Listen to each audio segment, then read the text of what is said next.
Okay, here we are. Hey, it's Carl. Thanks for joining us. I don't know how many people are doing it, but as you may know, I did an Olympic Instagram Live with the Olympic Committee this morning with the Olympic Channel, and I was like, wow, I really enjoyed that, and I want to thank them for inviting me to do this. So I thought maybe I'll talk about some things to myself. I'm not going to talk about things in the future, a lot of stuff. We will preview something, and I'll talk to you about that in a minute, but I do want to talk about the 100 meters and some of the events, other sports that I've gone on, and I'll take some questions and things as well. But first of all, I want to get to just the spirit of the entire Olympic Games. I had so much fun watching the games. Even though you enjoy the Olympics, you still forget how great the Olympic Games is and how it can be and how inspiring it can be, whether it's on the swimming pool or whether it's archery or shooting or anything that we do. You just forget how inspiring it is. And I know a couple of weeks ago, we had some challenges. Maybe we can't get it done. Maybe we shouldn't do it. Maybe they should stay home. But guess what? Once the game started, it just hit hard. So I'm really excited about what's going on. And I know you probably want to hear, what's he talking about, thinking about? I see people on here that I know. What's he thinking about this 100 meters? Well, first of all, I didn't know a lot about him either. I didn't know. I watched the races. What my focus was is the fact that I had Mario Burke, who I worked with at University of Houston, and Sean Maswanganyi, who's in Houston now. They were in the 100 meters. So that's where my focus was. In the last couple of years, being a college coach, you don't really get a chance to watch post-collegiate track and field that much. So I didn't have a chance to. So I didn't really know a lot of the people as intimately as maybe I could have. But honestly, if you just want my breakdown, I'll keep it simple. The people that ran the best and most consistent won the race. I thought that he won. He was consistent. His race was consistent. All three rounds are pretty similar. And I think that's why he won the race. Fred Curley was similar. He ran 3 confident races. And that's who normally wins the race. I always have a saying, if you win the heat, you can win the meet. So that's the objective. But also, I thought that the time was great because people were on a fast facility. But also, when you get to these great competitions, people are ready to go. Now, I want to talk, before I get more about that final, I want to talk about the guys I know. Mario Burke, who's been just a tremendous athlete and a dear friend as well, had a little injury. I know it was disappointing for him. But I expect him to be back strong as ever, back at the World Championships, and he is going to be a factor because he has the talent and he's a great, great guy and educated. He has a degree. He's done his thing, and I'm really looking forward to him. And then Sean Maswanganyi, who competes now for U of H, I was really proud of him. Being a freshman and the last man standing at his age, he was phenomenal. He still has a 200 and he still has the relay for his country. But I expect him to be around many, many years, and you're going to see a lot, especially NCAA next season, World Championships, and alike in the future. Well, if you really go back and look at the races and the way things went, I thought it was pretty exciting the way the 100 meters ended up because you didn't really know. Most of the times you have a favorite. It's been like that for many, many years, way back to even when I ran. You kind of knew the favorites, and this time you didn't, which made it more exciting. The one thing that was different, we didn't have fans in the stands, so it was like, well, it was different. But I think that helps in a lot of ways before the race because people are not as challenged as much. So I think that's really what the deal is. It really kind of helped in the beginning a little bit, but afterwards it seemed like they didn't have the energy when the race was finished. So I'm just excited. It was a great race. The world's changing, and we're in a global environment. I think it's great that all these different countries have people that are winning gold medals, but that doesn't mean I don't want to see USA. I want USA, and I know we'll be big back. So I'll take some questions a little bit, but I want to bring someone on because I did promise that we're going to have a special guest that's going to preview. We're going to talk about previewing the women's intermediate hurdles tomorrow because it is someone that is uniquely qualified to do that. And I wouldn't just bring my mama or somebody like that, or somebody ghetto down the street. So I brought someone that is qualified, Olympic champion, world champion, gold medalist, and #1 in the world, and world record holder, Karan Clement. Come on in. I was like, where's my belt? Where's your belt? So give Karan Clement some love because he is going to talk about this intermediate hurdles. And you've trained with some of them. You've done some of the things. Slide on in and just kind of take it away for a minute and see what you do. I'm going to sit back and let you take some time. Now, pretty much, I'm really excited for the men's 400 hurdles final. if I'm being completely honest. And the women. And the women. The women are first, so let's just Well, start with that. Yeah. So the women's 400 hurdles, excited for that. Dalila Muhammad, former world record holder. I used to train with her with Boogie Johnson, and I know she'll be ready for the final. And Sydney McLaughlin, she's great all around. Now I train with Bobby. I used to train with Bobby Kersey. Bobby Kersey. Yeah. Yeah. See, we're going to assume that everyone doesn't know everyone. All right, so Bobby Kersey. Now we know Bobby Kersey. You know, he's been in the house a long time. But Bobby Kersey is a great coach. I know she's going to do well under him, and that'll be a great final between those two. So I'm really excited for that. Well, you know what? There's interesting that I watched the heats, the first round, and there's another young lady, a European. I think she's from the Netherlands, Bull. Oh, Bull. Yeah, Yes. and so I had not seen her before until that race. She's very, very tall and slim.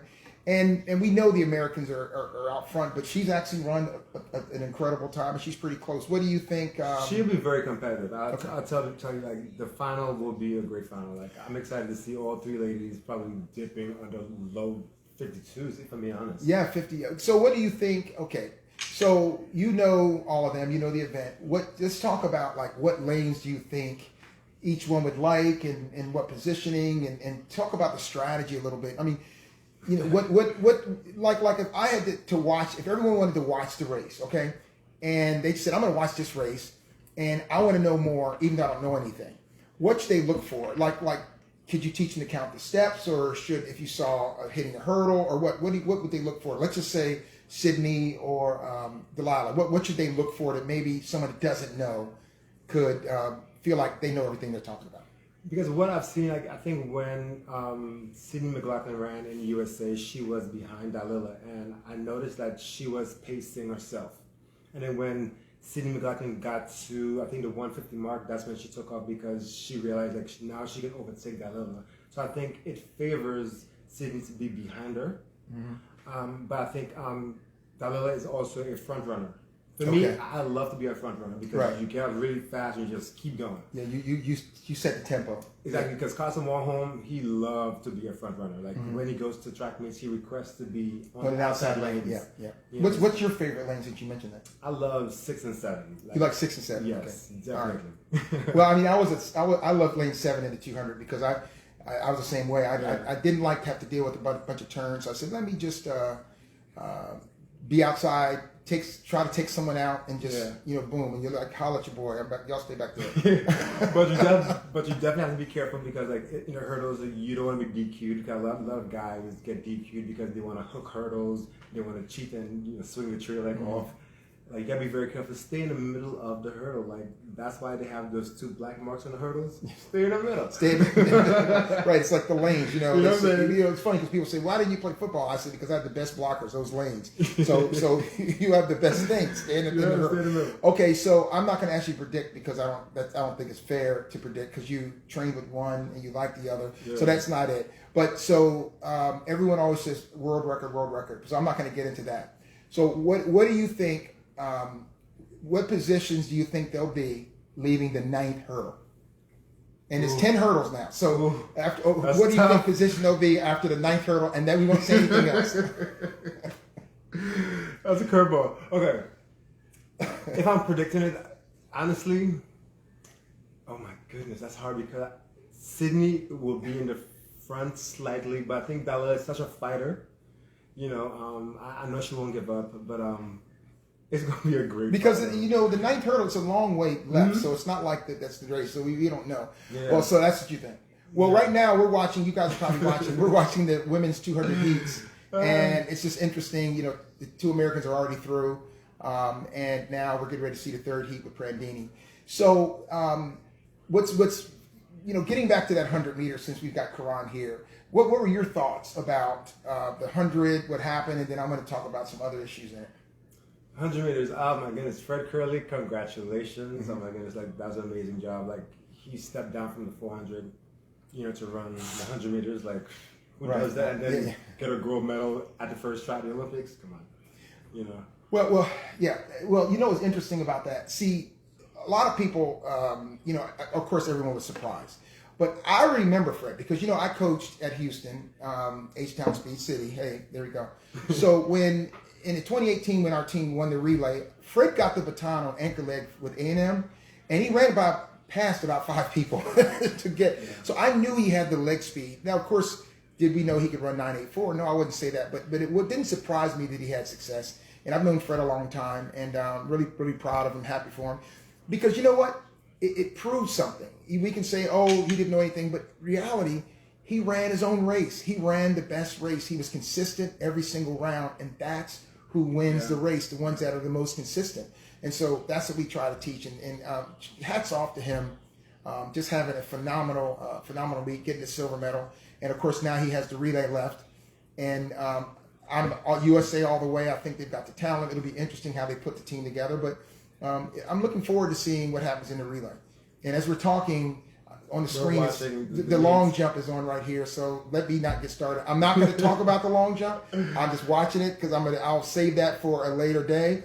But one day I hope that I see some really big jumps. And so right now it seems like it's coming along pretty good. And we'll see how, Harrison, I know him well from LSU. And some of the others I haven't met. So I have a question. Yeah, for me. Yes. What do you think about the mixed relay? What happened? What happened? Well, it's pretty clear that they did line her up in the wrong spot. And I think that I would hope that in the future what happens is, and I'm sure she knew and athletes know, and so, but the way they do officials, they make officials omnipotent so that they can get away with anything. So I would hope in the future that our athletes can have the support that they can say, wait a minute here, that is not the right line. I'm supposed to be back there with everyone else and not feel like an official is going to suspend them or disqualify them. And that's part of the problem too. So it wasn't just her like saying, what was she thinking?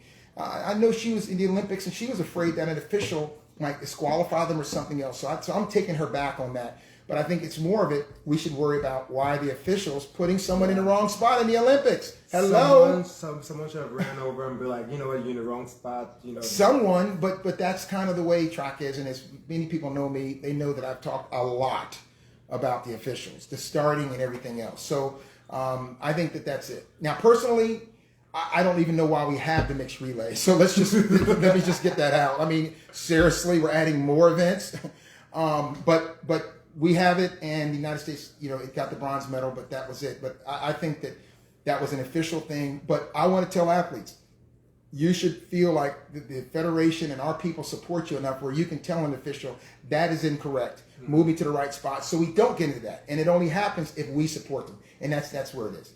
So anyway, so what else? Let me see. Do we have any questions on here? I'm like seeing highs and buys.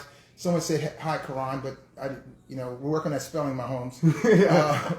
What's going on, my brother Carl? I am just sitting here watching the 200 heats, seeing a long jump as things pop up, and excited. But I will say one thing. I did not talk more about the 100 meters. Okay, it is my understanding that he is a long jumper.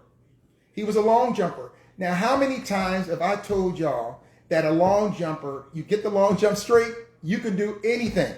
But if you want a long jump, you can't come from the sprint side. You can go from the jump side to the sprint side, but you can't go to the sprint side to the jump side. Jill says hi. Hey, Jill. Oh, hey, Jill. What's going on? Jill Montgomery. Hey. Yes. So hear me out. Listen, you can be a jumper that sprints, but a real true sprinter that tries to jump doesn't work because the events are so different. The long jump, if I had to do them on a scale of 1 to 10, would be a 10. The 100 meters would be a 4. That doesn't mean it's not hard. It's extremely hard. It's just that they're different events. And so you have to put a lot of time in the long jump in different things that you don't have to in the sprint. So that is really why it's so difficult. And that's why, he probably had some success, especially having such a drop in time and performance and everything. But reality, if you win the heats, you win the meets. And if you put it together a race in the beginning that you can duplicate, then you just duplicate the race instead of trying to create it. I know the semifinal, I can't remember his name, the gentleman from China had this incredible start. I mean, he was out, and of course they ran him down. But that if you're not 100% confident in your race, that gets in your head, saying, oh my God, he's going to get out. I can't let him get that far out. So I think he affected a lot of the guys in that race. And then think about it. When the false start came with Hughes, all of a sudden we're way outside by ourselves with no one in between. So I was able to just run my own race by myself. So there were a lot of factors. Yeah, he didn't have to have that one next to them. Whereas the guy that started was over to the other side with everyone else. So I think that really had an effect on the race. And DeGrasse has been around a long time, so he just ran his own race and he ended up getting his bronze again. So there were a lot of factors. I think that it was a great race. I think, like, here again, I'm really proud of Fred did, and Ronnie Baker. He's a great champion. He's going to be back. He's going to be good for the United States for years to come. So it'll be fun, and I think the 200 will be even more fun. So I'm going to look at some questions here. And someone says, how do you find the new sprinter generation compared to your generation? They are, the reality, I don't really compare the generations because it's just impossible to do. The great thing about it is that they have decided that they want to run faster than we did. And just like I decided to run faster than the people before me. And that's what I admire. So we're trying to teach our young people that, I ran 9.86, Leroy Burrell ran 9.85. Well, that's still competitive, but we didn't do that all the time. And we get consistent, and those times will keep going down. Someone asked me, I have to agree with your statement about the world catching up to USA Track. Well, you know what? Yes, it's not that simple, catching up to USA Track. What's happening, we're a global economy. And so everyone has access. I mean, there are billions of cell phones in the world. There are all this opportunity that you can have, and that's what's going on. It's not that they're catching up. They're getting access the same as us, and there's talent everywhere. And that's just going to make the United States team better. Okay, Joe has a question. Explain to the people watching what you're saying. Oh, saying patient and drive means. Okay, that's a great question, Joe. Thank you. So in the sprints, just to give you an explanation, the 100 meters, you can only run full speed for about 10 meters. So, which is about 4 or 5 steps. The rest of it, you're speeding up and slowing down. So when I say patient, you want to spread out your acceleration long enough so you're not slowing down too far. So that means starting off pushing, basically like you push a car or something. You don't push off with quick steps. So being patient means you're deliberate and powerful coming out, and then that acceleration goes. If you go back and watch the race, you'll see the winners, that's what they did. But then if you want to get out quick, you turn over fast. But here again, what you gain in the beginning is going to cost you at the end. So that's what we say, being patient, and that's what we teach, to push yourself out just like you're pushing a car. All right. Okay, someone, because of you, I am a turn on a sports scientist. Great honor to see. Oh, wait, great. You're a sports scientist. Thank you. And we base our training on science. I was fortunate enough to be with Coach Tom Tellez my entire career. And Tom Tellez, of course, I say is the greatest coach of the 20th century for track and field. And he was all about science. And so that's what we did. Okay, you have any questions for Karan? I'm looking at the screen. The screen is right at the edge of my site because I don't have my reading glasses because I want to look good. Basically, look, I'm 60. Okay, look, I can't help it. So, I want to ask you a question, Karan. Go ahead. Okay, so your last Olympics was in Rio, and you won in Rio. Okay.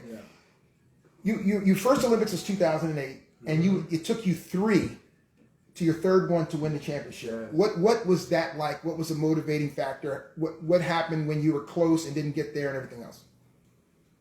Oh my goodness, so 2008, I was so close, I finished second place. I was like, oh my God, so close to the medal. I just wanted to I didn't feel complete. And then in 2012, I had surgery. I had a hernia and all that stuff, and tore hamstring, all that kind of stuff. And then, 2016 came, actually 2015. Yeah. I had a down year. I think I called you. I was like, what should I do? That's right. Yeah. What should I do? Should I go on vacation? I feel like I'm depleted. So I just took time off. And then I came back and I felt refreshed, and I went on a diet in 2015. I just felt better, and I just trained even harder. And then I was like, you know what? I'm going to win the Olympics. I feel better. I'm training much harder. And Coach Holloway was like, okay, let's do it. I fixed my hurling technique, all kind of stuff. And, I just went out to the Olympics, and I did what I did, compete at the highest level. Right.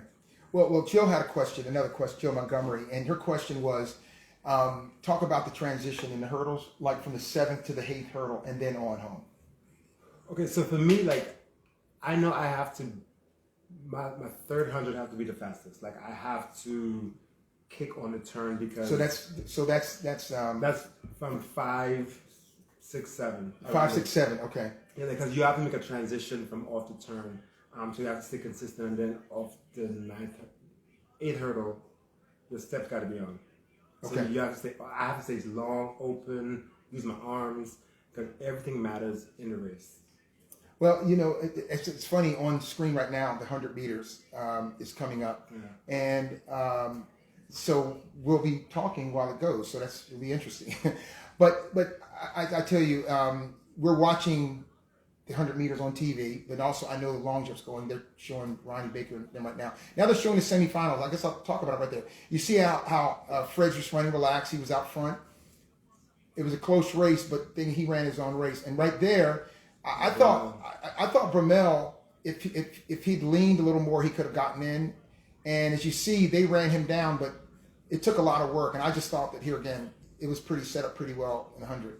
And but by the time the finals came, you could see the strain on a lot of them because it is stressful.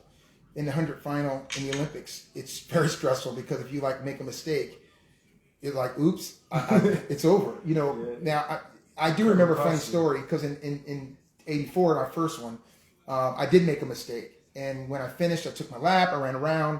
I got up there and went to Coach Tellez, and the first thing he said to me, "Man, you should have pushed off that front block. You'd have broke the world record." So that's what I had to deal with. So it is that way. But you know what? I think what we're going to do is, since 100 meters is on, I think we're going to check out of here and let you guys watch the 100 meters. Yes. And as they do the announcements and everything. But thanks. I had a good time. If you enjoyed, our thing that was on this morning is listed. I'm going to save this and we'll go from there. Thank you so much for seeing us. Follow us. Well, follow me. You're already here, but follow me. Tell your friends because I'm going to be talking. And I'm not going to give you a schedule. I'm just going to pop up and do it and talk about it. And I'm going to do a little bit more of this if you like it. Send me notes. Send me pleasure. And enjoy the rest of the day. And if you don't know the results of the 100 meters, then disregard everything I just said. Because it didn't happen yet. But since most of you do, just watch it and see it live like you probably missed it this morning. All right, checking out H-Town Speed City Way. All right.